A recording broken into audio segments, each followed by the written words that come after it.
I'm Robert Gagliardi, Associate Editor of Wyoming Wildlife Magazine, and I'm here with Chris Bobo of Casper, the new and reigning long-nosed sucker record holder in the state of Wyoming.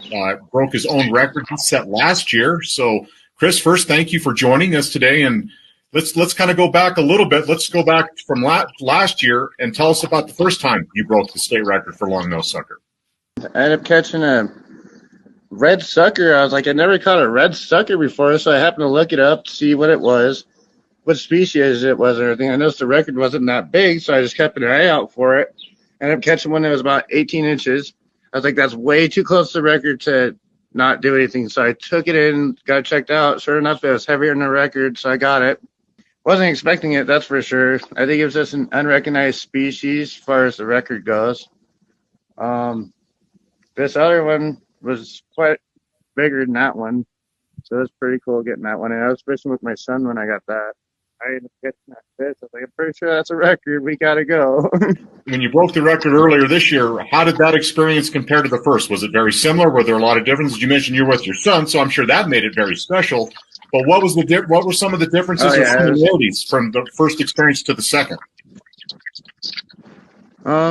I just thought it was really cool that I caught it while I was fishing with my son because I like teaching people how to fish. It's what I'm good at. I'm really good at fishing, and it's one thing to catch a big fish yourself. It's another thing to hand that pole off to somebody that's less fortunate.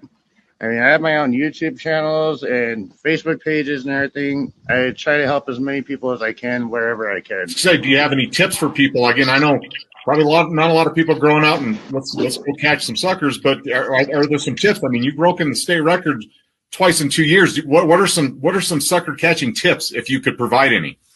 They like slow moving water, pools like that. Mainly in the river systems, any like deep holes or places like that. Cast a worm in there, just let it sit on bottom. You'll probably get one. Gotcha. Do you hope to break this record again? I think it'd be cool to break it a third time, but it'd be also cool to see somebody else get it, you know? Mm-hmm.